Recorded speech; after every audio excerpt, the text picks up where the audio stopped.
ప్రస్తుతం మనతో పాటు ప్రముఖ ఆధ్యాత్మికవేత్త, మంత్రతంత్ర జ్యోతిషులు, ఐకాన్ ఆస్ట్రాలజర్ గట్టుపల్లి సురేష్ బాబు గారు ఉన్నారు. గురుగారితో మాట్లాడదాం. నమస్కారం గురుగారు. జై శ్రీమన్నారాయణ. గురుగారు, కొన్ని సందర్భాల్లో మనం చూస్తూ ఉంటాం, చాలా మందికి సడన్గా పనులన్నీ కూడా పెండింగ్ పడిపోతాయి. ఎక్కడ పనులు అక్కడ ఆగిపోతూ ఉంటాయి. ఏ పని చేద్దాం అన్నా ముందుకు వెళ్ళదు. ఒక రకంగా చెప్పాలంటే నరదిష్టి ప్రభావం అనుకోవచ్చు ఇలా జరగడానికి ప్రధాన కారణాలు. మరి నరదిష్టి ఉందని ఎలా తెలుసుకోవాలి? కనిపించే సంకేతాలు ఏంటంటారు మనకి? ముఖ్యంగా నరదిష్టి అనేది కామన్గా అందరికీ ప్రతి ఒక్కరికి తెలిసిందే. ప్రతి ఒక్కరికి కూడా నరదిష్టి ఉంటుందని గ్రహిస్తూ ఉంటారు. కానీ అది ఎలా ఉంటుంది, ఏమిటి అనేది గ్రహించలేదు. మనకిప్పుడు ప్రకృతిలో చాలా రకాలు ఉంటాయి.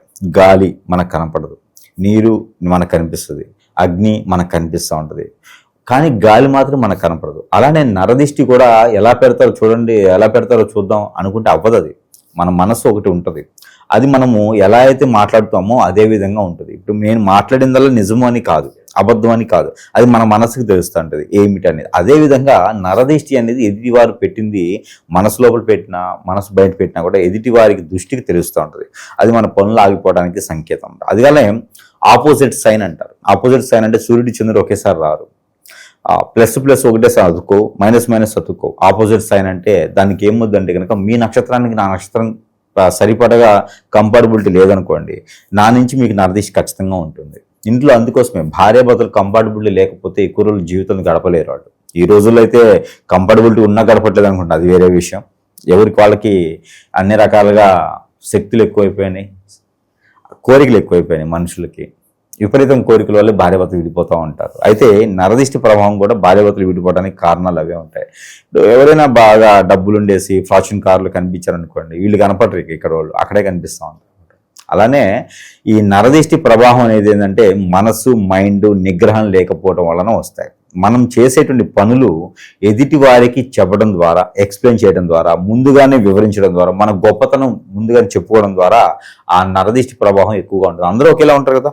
నేను పలాని చేస్తున్నాను అని చెప్పేసి 10 మంది చెప్పండి, 10 మంది ఒకేలాగా మనల్ని యాక్సెప్ట్ చేయరు. 10 మంది మన ముందు ఏంటంటే నవ్వుకుంటూ ఓకే బ్రహ్మాండం సక్సెస్ఫుల్ అంటారు. కానీ వెనక లోపల మొత్తం వీడు ఎదగకూడదురా, వీడి దెబ్బడాలరా, వీడికి ఎక్కడైనా లాస్ అయితే భలే ఉంటుందిరా, వీడికి ఎట్టి పరిస్థితుల్లో కోల్బడిపోవాల్సిందే. ఈ లోపల ఇన్సైడ్ ఫీలింగ్స్ ఇవి. వీటి ద్వారా నరదిష్టి ఎక్కువగా ఉంటుంది. పనులన్నీ ఆగిపోతాయి అంటారు. ఖచ్చితంగా అనుకున్న పనులన్నీ ఆగిపోతాయి. ఎంత పెద్ద అయినా సరే, నువ్వు ఎమ్మెల్యేకి, ఎంపీకి నువ్వు నామినేషన్ చేసినా ఉపయోగం లేదు. నరదిష్టి వల్ల అట్లా ఆగిపోతూ ఉంటాం. అయితే మరొకటి ఏంటంటే నరదిష్టి వల్ల అనేజీ కూడా ఎక్కువ ఏర్పడింది. మనకి బద్ధకము, అనేజీ. ఈ నరదిష్టి ప్రభావం శని భగవానుడు, గురు భగవానుడు ఎలా అయితే మనిషి మీద ప్రభావితం చేస్తారో అదే విధంగా నరదిష్టికి, నరఘోషకి కూడా ఈ యొక్క శక్తులు అలానే చేస్తాయి. ఇప్పుడు నరదిష్టి అనే శక్తి ఒకటి ఉంటుంది. అది ఇంట్లో అంటే ఎల్లో కలర్లో ఉండేసి బ్లాక్ కలర్ వస్త్రాలు ధరించి ఉంటుంది. అంటే గురువు అలానే శని కనిపిస్తుందా మనకి? అది కొంచెం క్షుణ్ణంగా మనం గ్రహించుకుంటే తెలుస్తుంది, కనిపిస్తుంది. ఎట్లా అంటే ఆరాలో కనిపిస్తుంది. యోగా చేసే వాళ్ళకి, ప్రాణ హీలింగ్ చేసే వాళ్ళకి ఆరా ఉంటుంది. ఆరాలో ఇట్లా ఆరా ఉంటుంది అన్నమాట, లవ్ సింబల్ ఉంటుంది ఆరా. ఈ ఆరాలో కనిపిస్తుంది. అది సూక్ష్మంగా గ్రహించుకొని గమనించుకుంటూ ఉండాలి. ఎర్లీ మార్నింగ్ 3:30 నుంచి 5:30 లోపు చేసేటువంటి యోగా చేసే వాళ్ళకి ఖచ్చితంగా మన చుట్టూతో ఒక వలయం ఏర్పడుతుంది. ఆ వలయంకి చుట్టుపక్కల ఉంటాయి. లక్ష్మణ్ రేఖ అంటారు అనమాట. లక్ష్మణ్ రేఖ అంటే లక్ష్మణ్ రేఖ అంటే బొద్దింగిలికి రాసే లక్ష్మణ్ రేఖ కాదు. రామాయణంలో లక్ష్మణ్ రేఖని సీతమ్మ వారు వస్తూ ఉంటే మీరు వద్దు అని చెప్పేసి ఒక గీత గీసి వస్తారు. గీత దాటిన తర్వాత రావణాసుడు తీసుకుపోతాడు. ఆ రేఖ అనమాట లక్ష్మణ్ రేఖ అని. అలానే మన మనిషి చుట్టూతో ఒక హారాన్ని ఉంటుంది. ఆ హారాన్ని దాటి అవి ఉంటాయి అనమాట. అవి ఇలా పొడుస్తూ ఉంటాయి, ఇలా చూస్తూ ఉంటాయి. ఆ హార దాటి బయటికి రావాలి, నేను పట్టేస్తా అన్నట్టు అనమాట. కానీ కామన్ పీపుల్కి ఏంటంటే అవన్నీ కనపడవు, తెలియదు, గ్రహించలేరు. ఆ హార ఉండడం ద్వారా మనకి తెలియదు అనమాట.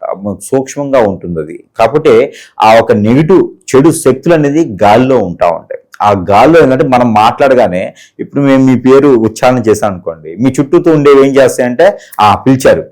ఈ గాలి సౌండ్, ఈ పిలవడం వాయిస్ ఉంటుంది కదా, దీని ద్వారా మీకు వచ్చేస్తుంది నరదిష్టి. చూడండి ఎంత ఈజీగా ఉంటుంది ఇది. మనం డబ్బులు ఇస్తే కూడా త్వరగా మీ దగ్గర రాలేవు, కానీ నరదిష్టి మాత్రం ఇలా అనగానే అలా వచ్చేస్తుంది. ఆ హోరా ఏం చేస్తుంటే, ఇప్పుడు మణికంఠ గారు అన్నాం అనుకోండి, ఇక్కడ నుంచి అక్కడికి మాట మీకు వినపడాలి కదా, నా నోటి నుంచి మీకు వినపడాలి. వినపడాలంటే దేని ద్వారా మనకి వాయిస్ వెళ్తుంది అంటే గాలి. ఈ గాలిల ద్వారా ఎన్నో క్రీములు ఉంటాయి. ఇప్పుడు నేను అంత పెద్ద క్యాకేసాను, ఇక్కడ నుంచి మీ దగ్గర రావడానికి ఈ మధ్యలో ఎన్ని ఉంటాయి? ఈ గాలు మనకు కనిపించేది, గాలి కూడా కనిపించదు మనకి. ఈ కనిపించేటువంటిది హారా అంటారు. దీంట్లోనే కొన్ని నెగిటివ్ శక్తులు ఉంటాయి. ఈ వాయిస్తో అనేది ఏమైందంటే ఆటోమేటిక్గా మీరు ఎదురుగా ఉన్నా లేకపోయినా సరే ఇది ఎక్కడ దాకా వెళ్ళిపోతుంది. ఆ పేరు ఎక్కడ దాకా వెళ్ళగానే మధ్యలో ఉన్న గాలిలో ఉన్నటువంటి శక్తులు ఏం చేస్తాయి అంటే మనలోని ఒక హారాన్ని తీసుకొస్తాయి. మన నాశనం వాలి అన్నప్పుడు ఒక హారా ఉంటుంది. ఇది ఏమైందంటే నన్ను ఎవడో పిలిచాడు అని వెళ్ళిపోతుంది. ఇవన్నీ కూడా శక్తులు. ఈ నాశనము, దుర్గతి పాలు, రోడ్డు పట్టము, ఇవన్నీ కూడా ఒక రకమైనటువంటి శక్తులు అంటారు. ఇవి ఒక్కొక్కటి ఒక్కొక్క కలర్ని పుంచి ఉంటాయి. మనకి ఏమవుద్దంటే రూపము లేనటువంటి శక్తులు అనమాట ఇవి. ఇవన్నీ కూడా ఏమైందంటే ఇప్పుడు ఇవన్నీ కూడా అనేది ఒక శక్తి. ఇది ఏమైందంటే మీకు వెళ్ళిపోద్ది ఆటోమేటిక్గా. ఇప్పుడు మణికంఠ గారు రోజు రోజు అభివృద్ధి అవ్వాలంటారు. అందుకే ఆలయాల్లోకి వెళ్ళినప్పుడు మంచి హారాలు ఉంటాయి. అందుకే అక్కడ గోత్రనామాలు ఇచ్చేసి నామకరణం, అర్చన, హోమం, యజ్ఞం, యాగం, జపం, తపం ఇవన్నీ చేసుకుంటారు. దేనికోసం అంటే అక్కడ గాల్లో ఉండే మంత్రోచ్చారణకి ఆ హోరాలు అనేది మన మీదకి వస్తాయి అనమాట. అందుకే దీవిస్తారు, మనల్ని అక్షంతలు వేసి దీవిస్తా ఉంటారు. చంద్రుని యొక్క కృపలు మనకు ఉండాలి. అక్కడ ఏముంటాయి? చంద్రుడు, బియ్యము, చంద్రుడు ఉంటాయి. దానిలో ఏం కలుపుతారు? పసుపు. పసుపు అంటే ఎవరు? గురువు. గురువు ఉంటాడు అక్కడ.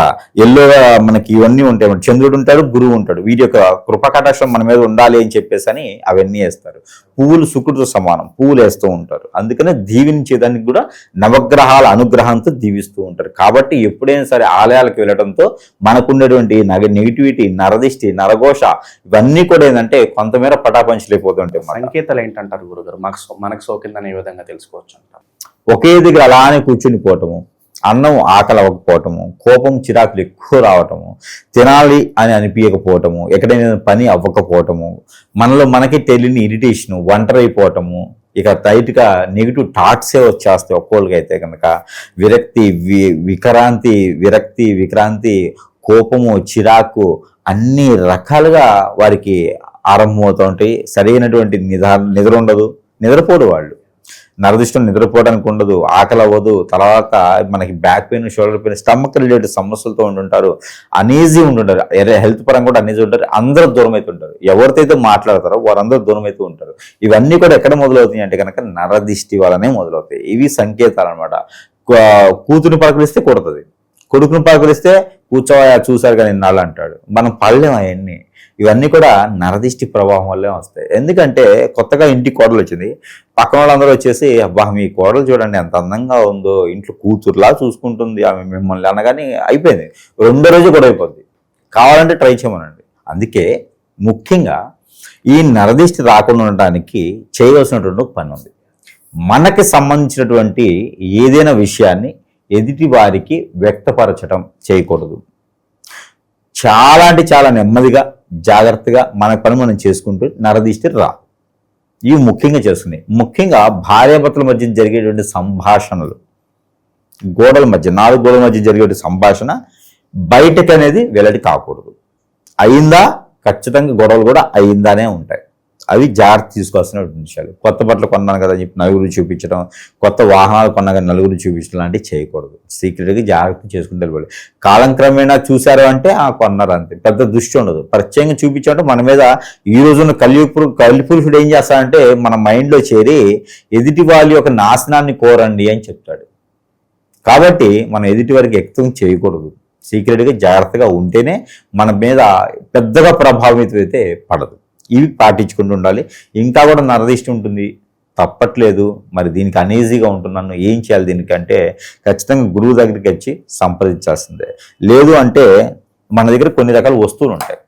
ఆ వస్తువులు ఏంటంటే వారి యొక్క సమస్య ఏంటి, నరదిష్టి ఎక్కడుంది, ఏ విధంగా ఉంది, మనం ఎలా గ్రహించుకోవాలి. మరొకటి ఉంది, నరదిష్టి గ్రహించుకోవడానికి మరొక కారణం ఏంటంటే back, shoulder, muscles, stomach related కాకుండా గ్యాస్ట్రిక్ ట్రబుల్ కూడా ఉంటుంది. ఎక్కువ తినలేరు అనమాట. ఈ సమస్యలు కూడా సూచిస్తూ ఉంటాయి అనమాట. హెడేక్ కూడా ఉంటుంది, వన్ సైడ్ హెడేక్. అది అలాగనే ఈ యొక్క ఒత్తులు ఉంటాయి. దీంట్లో చాలా రకాల యంత్రాలు ఉంటాయి. ఈ యంత్రాలు వేసిన ద్వారా ఏమైందంటే మనలో ఉన్నటువంటి నెగిటివిటీ ఏంది, నరదిష్టి ఎక్కడి నుంచి వచ్చింది, ఆ దిష్టి పోయేదానికి ఈ ఒత్తులు వెలిగించుకోవాలి. ప్రతిరోజు ఒకటి 11 రోజులు కోర్సు ఉంటుంది. సరిపోతే మళ్ళీ ఇంకో కోర్సు ఉంటుంది. ఇలా ఒత్తులు వెలిగించుకుంటే చాలు, నరదిష్టి వెళ్ళిపోతుంది. ఒత్తులకి నరదిష్టి రిలేషన్ ఏంటంటే వాళ్ళకి ఏ రకమైనటువంటి నరదిష్టిని చూసుకొని దీని లోపల అదే రకమైన ఒత్తి ఉంటుంది. ఆ ఒత్తిని కాల్చడంతో నరదిష్టి అనేది పటాపంచలేకపోతుంది. ఇంకా కూడా ఉంటే కనుక దత్తాత్రేయ స్వామి వారికి గుగ్గిళ్ళు లేకపోతే కనుక గోధుమ రొట్టెలు ఇవన్నీ కూడా చేస్తే ఆ నరదిష్టి ప్రభావితం అనేది కొంతమేర తగ్గేటువంటి అవకాశాలు అయితే మెండుగా ఉన్నాయి. ఇంకా కూడా తప్పట్లేదంటే నరదిష్టి వల్ల పొలాలు అమ్మలేరు, ఇల్లు అమ్మలేరు, ఆస్తులు అమ్మలేరు, ఆస్తులు కూడబెట్టుకోలేరు, జాబ్లు వెసులుబాటు ఉండదు, బిజినెస్లో గ్రోతింగ్ ఉండదు, ఎన్నో రకాల సమస్యలతో ఉంటుంటారు, బిజినెస్లు అవ్వవు కూడా, చికాకులు ఉంటూ ఉంటాయి. ఇవన్నీ కూడా పోవాలంటే ఖచ్చితంగా గురుగారిని సంప్రదిస్తే దానికి పరిష్కార మార్గం అయితే కొంతమేర చూపించడానికి అయితే అవకాశం ఉంటుంది.